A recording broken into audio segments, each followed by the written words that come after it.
Walang mangyayari sa investigasyon ng Senate Blue Ribbon Committee.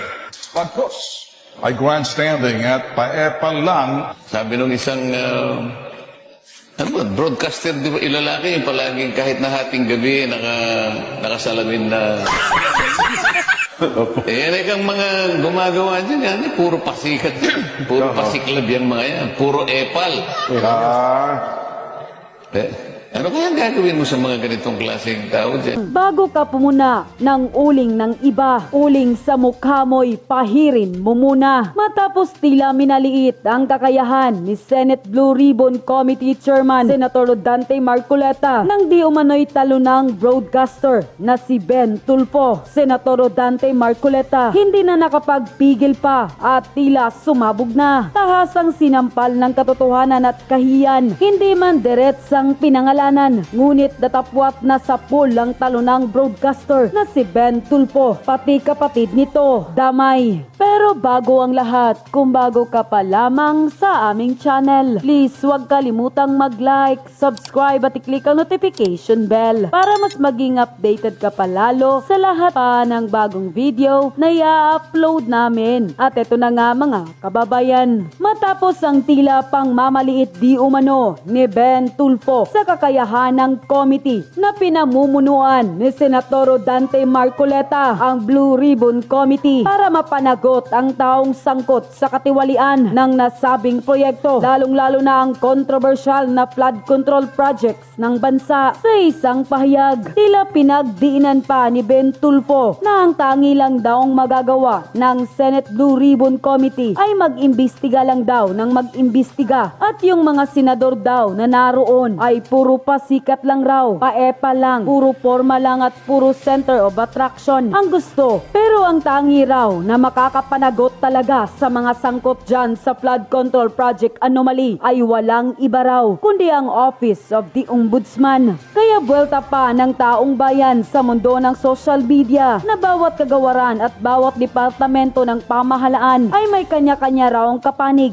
at hindi niya po daw dapat maaring questionin ang pagsasakatuparan ng katungkulan ng Senate Blue Ribbon Committee na pinamumunuan ni Senator Rodante Marcoleta. Komento pa at reaksyon ng taong bayan, at ayon sa kanila, yung mga kapatid niyang dalawang senador ang pasikat, pabida at grandstanding, kaya sinabihan ni Senator Dante na bawal sa committee niya ang ganon. Ben, huwag mong itulad si Senator Marcoleta sa mga kapatid mo na puro pabida lang. Pag dumami na ang views, tahimik na, tulad na lang ng hearing ni Rafi Tulfo sa PCSO. Pagkatapos magbida, biglang tumahimik. Ay, ang mga magagaling nga naman, akala sila lang ang may alam. Paano kasi talo sa pagka-senatorial, di sama ng loob ngayon, akala sikat pa rin siya. Tapos comment siya sa vlog, wala namang maraming views sa vlog niya, di naman sikat, inaangat niya ang sarili niya, wala namang believe sa kanya, di naman abogado, comment siya, akala niya mahusay, dapat mag-aral muna siya sa pagka-abogado para alam niya ang batas. Magaling lang sa mga opinyon na mali naman. Natalo kasi sa pagtakbo ng pagkasenador, kaya ano na lang ang pinagsasabi niya. Mga tao hindi nag-iisip, kung ano na lang pinagsasabi. Akala ko matalino, mangmang pala. Naiinggit si Ben Tulfo kasi di nakapasok sa senador. Tama lang kasi kung nagkakataon na nanalo, 3 na silang Tulfo sa senador. Ang mga asawa nila nakapasok sa party list, mga anak nila, mga congressman na baka maging Tulfo community na ang gobyerno natin. Sumakay lang yang si Ben para sabihing bagay siya sa Senado. 2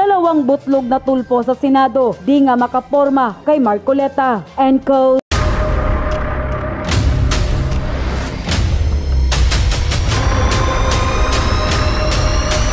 Bago tayo mag-umpisa, baka pwede nyong i-like ang video na to. Malaking bagay ang like sa aming mga content creators. Maraming salamat po.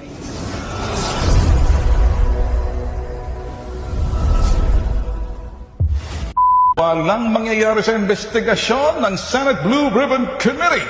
Pagkos ay grandstanding at paepal lang. Sabi nung isang broadcaster, di ba, ilalaki yung palaging kahit na hating gabi nakasalamin na yan ay kang mga gumagawa dyan yan, puro pasikat yan, puro pasiklab yan mga yan, puro epal.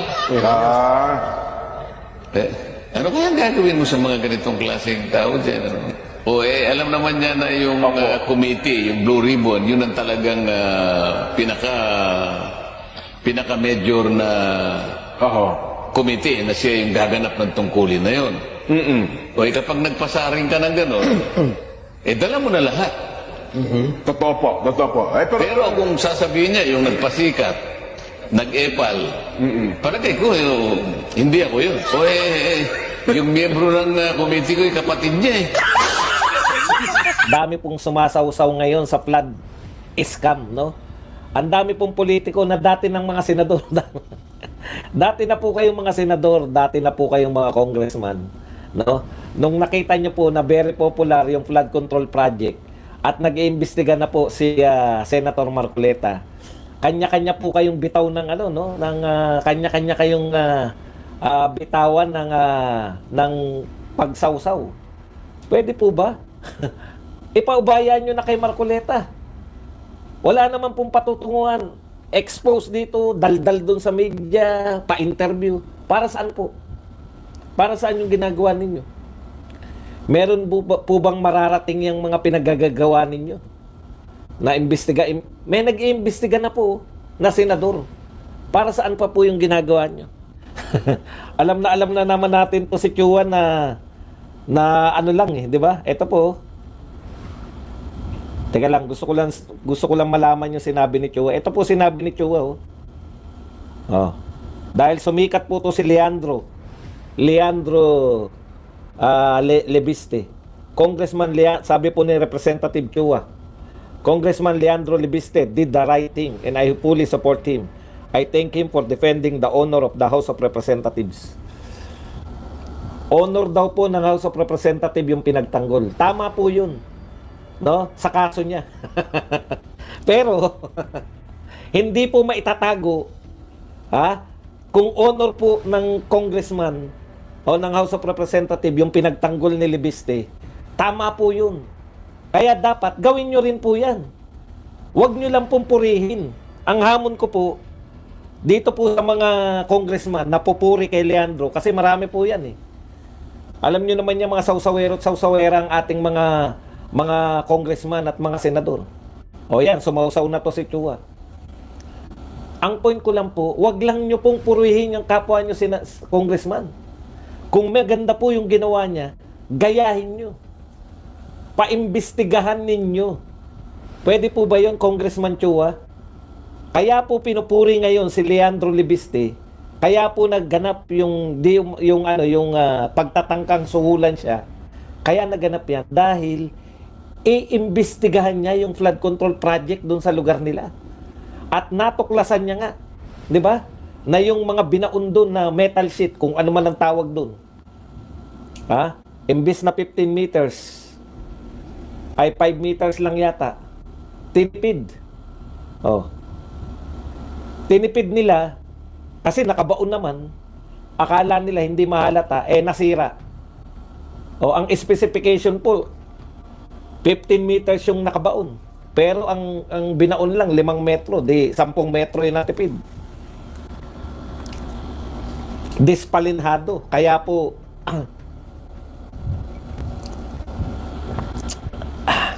hindi, napindot ko na. Dispalinhado. 'Di ba? Kaya na sira agad sa isang bagyo pa lang. Iimbestigahan niya 'yun. Kaya siya sinuhulan. Huwag niyo lang pumpurihin. Congressman Joel Chua, imbestigahan mo rin yung flood control project mo. Parang ang sama no? Imbestigahan mo rin yung flood control project mo. Tanong ko lang mga kapatid, first time bang congressman to? Batang-bata Tsaka hindi natin nakikita yun noong nakaraan, di ba? Mukhang first time to. Nakakahiya po. Ang ginawa po nito ni Lebiste, hindi po pagsasagip, no? Hindi po pagsasagip sa inyong House of Representatives. Kung hindi, pinakita niya, nakakahiya kayo. Kung hindi nyo siya gagayahin, naiimbestigahan nyo. Ang buong Pilipinas po nakakalat po per district. So sa madaling salita, gayahin nyo siya, huwag nyo lang siyang purihin. At hindi niya po kayo pinagtanggol. Actually, napahiya po kayo. Dahil isang bagitong congressman, no? Ay, yan ba yung ano? Yan ba yung kumalaban kay Loren nung araw? Talaga?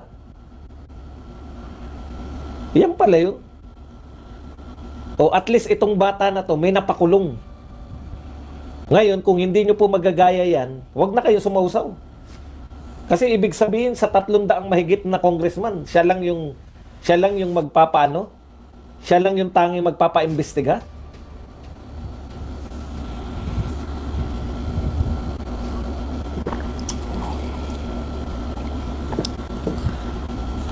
Okay. Ikalawa, si Vico Soto. O, hindi lang po pinangalanan yung Diskaya. O, tinuro niya yung Diskaya. Pero, tinukoy din ni Vico Soto yung isa pang problema natin. Na tong mga media natin na supposedly ay bantay dapat ang media. In-expose ni Vico Soto na bayaran. Oh. Ngayon, kung kayong mga sasawsaw, ang dami pong sumasawsaw, babasahin natin isa-isa. May silbi ba yung pagsawsaw nyo? O for the sake na magpasikat? Kasi, sabihin na natin na nakiuso din si Vico Soto, pero pakikiuso niya, nag-expose siya, may pangalan. Yun yung maganda eh. May pinangalanan siya na kontraktor at may pinangalanan siya na mga kasabwat na ng kontraktor o nag-interview sa kontraktor na inaakusahan niyang binayaran.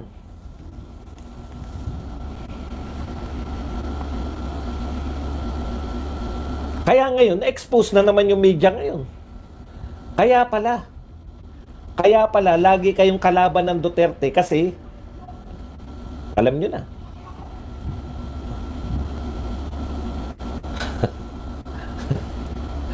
May nagwawala rin sila. Hindi ko alam kung ako minumura. Pero diba? Alam nyo na. Na tong mga media na to, kaya gano'n na lang katahimik pagdating dito sa mga katiwalian, envelopmental pala yan. O, kung hindi rin po ganyan ang pagsawsaw ninyo, wala rin lang, dadakdak lang kayo para mapansin. Nagtataka nga ako dito sa mga media talaga eh. Alam niyo po, lalo kayong mapapasama dahil ang tingin ko sa media, kung wala naman po kayong hakbang, wala naman kayong pinahuli, wala naman kayong in-expose na media personality, tapos nagsasalita kayo, ang pakiramdam ko po ngayon, yung media nag-interview sa inyo, yung media po na naglabas ng mga sinabi nyo kahit hindi naman kayo involved, alam nyo na, yung in-expose ni Vico Soto, halimbawa natin, itong si Tulfo, si Erwin, ayan ang sabi Tulfo urges DOJ to file charges versus DPWH officials, contractors over ghost flood projects. Sausaw lang. Sausaw lang si Erwin Tulfo kasi pinakakasuhan mo sa DOJ. Ano tulong mo sa DOJ? Sinabihan mo lang kasuhan nyo? Nagbigay ka ba ng mga makakatulong sa DOJ? Baka pag kinasuhan ng DOJ yan at wala ka namang tulong, alam po ninyo, kung wala ka rin lang ibibigay na ebidensya, huwag ka na magsabi na kasuhan nila. Ano ebidensya mo? Mayayaman niya mga yan, Erwin. Sasabihin mo lang kasuhan ng DOJ? Hindi po pwede. Dapat yan, kung magkakaso na kayo, mayroon na dapat kayong ebidensya. Hindi po pwedeng, DOJ, kasuhan nyo yung mga yan. Kasi trilyon ng nilustay niyan. Tama po yun. Trilyon na nilustay. Pero laway lang, kakasuhan. Ano sa tingin niyo mangyayari ng... Kaya ang sabi ko nga, kung wala namang mahita dyan sa mga pagsawsaw nyo, ipaubayan nyo na kay Marcoleta yan. Kasi si Marcoleta may plano. Lahat ng nakikialam sa diskarte ni Marcoleta, alam ko, hindi nyo naman pinakikialaman. Hindi nyo naman kayang pakialaman yan. Takot nga kayo pag sinita na kayo ni Marcoleta, di ba? Pare-pareho. Bagito yan. Ayon nga kay Karen Davila, si Marcoleta ay neophyte. Sa mga nakapanood po ng programa ni Marcoleta, si Karen Davila ba yung sinasabi niya broadcaster? Na parang hinahabol kung magsalita. Si Karen Davila ba yun? Hindi ko sigurado. May lagi raw naninira sa kanya na broadcaster eh. Malamang si Karen Davila yun kasi kaya daw galit sa kanya dahil doon pa rin sa pagkakaano ng ABS-CBN.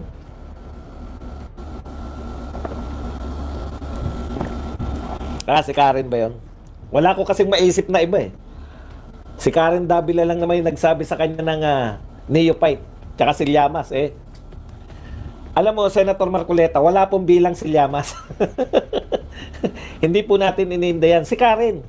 Kasi marami pong ano sa kanya eh. Maraming nanonood. Sikat. Yan, pwede natin tirahin yan. September 1, di ba? Bago. Ipaubayan nyo na kay Marcoleta kasi may plano siya eh. Uunti-untiin niya yan. Sasabihin niya yung plano niya sa September 1. Anong diskarte niya? Si Llamas po, wag nyo nang pinag-iintindihan, Senator Marcoleta. Kami nga, hindi na namin gano'ng iniintindihan. Wala naman pong wala pong bilang yan si Llamas. Maniwala po kayo. Ang pinakabilang lang yan, nakikinig sa kanya yung mga dilawan at kakamping at saka yung mga taga-media. Pero wala pong bilang yan. Okay. Papasampahan mo ng kaso. Wala pa nga, naghagila pa nga ng ebidensya si Marcoleta. Cool ka lang, Erwin. Alam mo yun, wala ka namang tulong. Ipaubaya mo na yan sa mga marurunong. Kaya na ni Marcoleta yan, maghagilap. Alam mo, Erwin, baka magulat ka. Ikaw nga, tignan mo yung pinakakasuhan niya. Pinakakasuhan niya yung DPWH officials at yung mga kontraktor. Paano yung mga nanghingi ng pondo dyan? Walang kaso? Yung mga dati mong kasama, sino ba mga nanghingi ng pondo? Paano yung mga insertion? Alam mo yung kaya susi yun yung sinasabi ni Toby Chanko. Sino yung nag-insert? Dahil yung mga nag-insert na yan, sila, malamang kaya nila in-insert yan. Kung ang in-insert nila ay DPWH budget, malamang yung in-insert nila yan, meron sila dyan. Kaya kita nyo, ayaw sabihin kung sino yung mga nag-insert. Hindi lang po tayo tamang hinala. Bakit kayo mag-insert sa budget na wala sa NIP? Simple lang yan. Sila talaga yun. Di ba?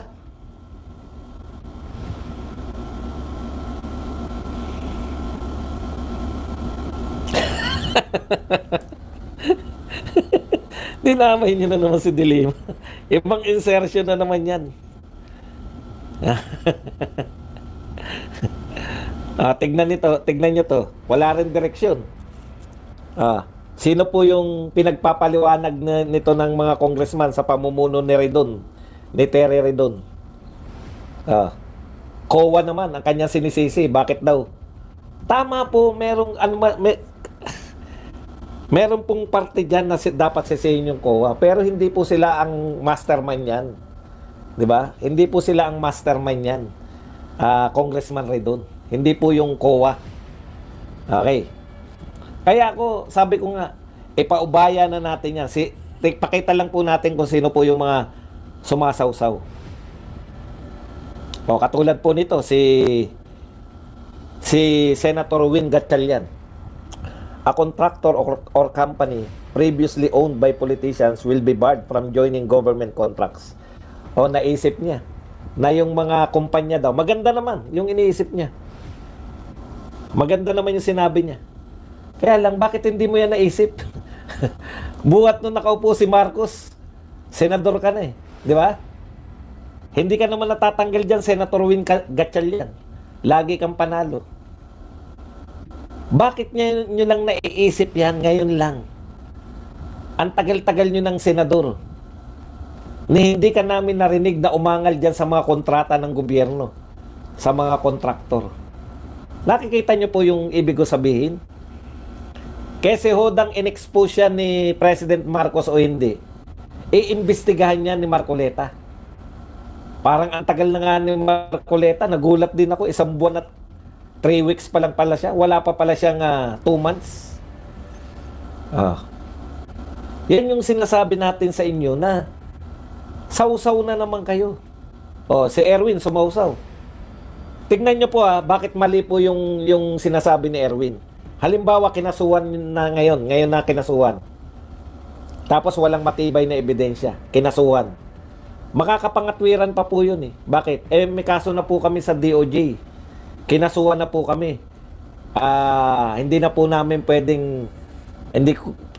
masasagot yan kasi po sub judice. Di ba? Ikakatwiran na nila sub judice dahil may kaso na sila eh. Yun yung kakatwiran nila. May kaso na po kami. Baka masub judice po kami. Imbitahin nyo man yan sa Congress, imbitahin nyo man yan sa Senado, sasabihin lang nila, kada sasagot, sub judice po kami.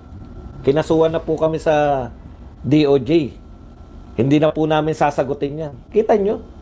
Akala nyo wala lang yung mga ganyan? Halimbawa ngayon kinasuhan, tapos malabnaw naman yung kaso dahil wala namang ebidensya. Hindi na sila mapipigagano dahil sasabihin, sub judice. Kaya wag na kayong makialam sa investigasyon ni Marcoleta. Ngayon, kung talagang importante sa iyo yan, yung mga kontraktor, Wingatchal yan, bakit hindi mo sinabi noon? Ito po yung sagot dito po sa mga sumasawsaw na mga nagko-comment na wala namang problema sa mga bidding. Ito po, ayon na rin kay Leandro Ligarda Libiste. We should have a comprehensive technical audit of DPWH project. Comprehensive technical audit. Kasi po, ang tingin ni Ligarda, the real issue here is the substandard projects. Hindi po yung mga nag-bidding, may dayaan sa bidding, wala na po yan. Lumang na po yan, lumang issue na po yan, hindi na po yan yung issue. Yung mga dayaan sa bidding, hindi na po yan. Kahit matalo ngayon yung mga bidder, meron silang kita, sinishare na sila. Kaya wala nagtatampo ngayon. Kung 3 kayo nagbidding, ikaw ang nanalo, bibigyan mo pa rin ng balato yung mga natalo. Walang katalo-talo. Ang real issue po na dapat tugunan ng gobyerno, yung substandard, yung projects. Kaya dapat lahat ng congressman, kung gusto nyo talaga, mag-imbestiga po kayo sa inyo-inyo. Dahil lahat kayo may flood control project. Kahit hindi binabaha yung lugar, may flood control project.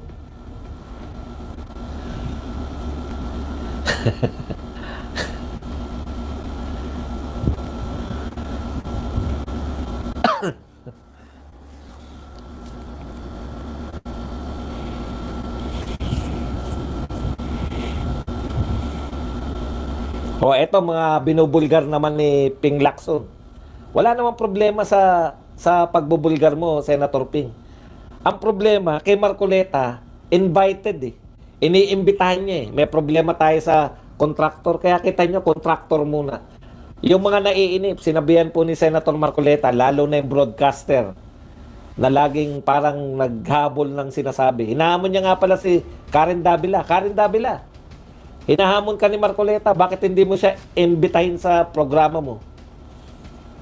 Direkta yan, hinahamon ka. Ayaw mo rin siya imbitahin.